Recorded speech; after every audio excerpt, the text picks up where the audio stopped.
হত্যার ঘটনায় 7 দিনের মধ্যে তদন্ত প্রতিবেদন দিতে আইনমন্ত্রীর নির্দেশ। বিভিন্ন স্থানে বিক্ষোভ, বনশ্রীতে মাদ্রাসা শিক্ষার্থীর মৃত্যুর ঘটনায় মূল আসামি গ্রেপ্তার।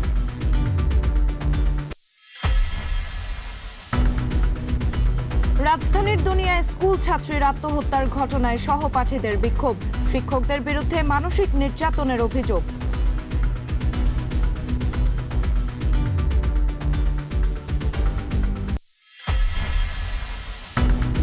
নারায়ণগঞ্জে দ্বন্দ্বের জেরে ইউনিয়ন বিএনপি নেতাকে কুপিয়ে হত্যা, সড়ক অবরোধ করে বেশ কয়েকটি গাড়ি ভাঙচুর, আটক 4।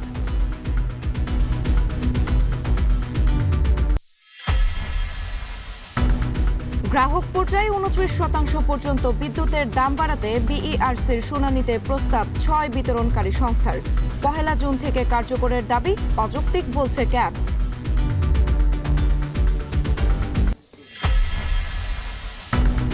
সিলেট, চাঁদপুর, কুমিল্লায় হাম ও উপসর্গে আরও 3 শিশুর মৃত্যু।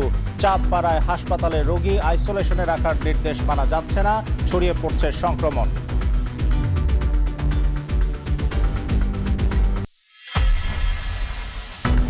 খুলনা সিরাজগঞ্জের হাটিকুমডোল ইন্টারচেঞ্জের বগুড়াগামী লেন। ঈদযাত্রায় সুফল পাবে উত্তরের 8 জেলার বাসিন্দা। কোরবানির পশু কেনায় জমে উঠেছে হাট।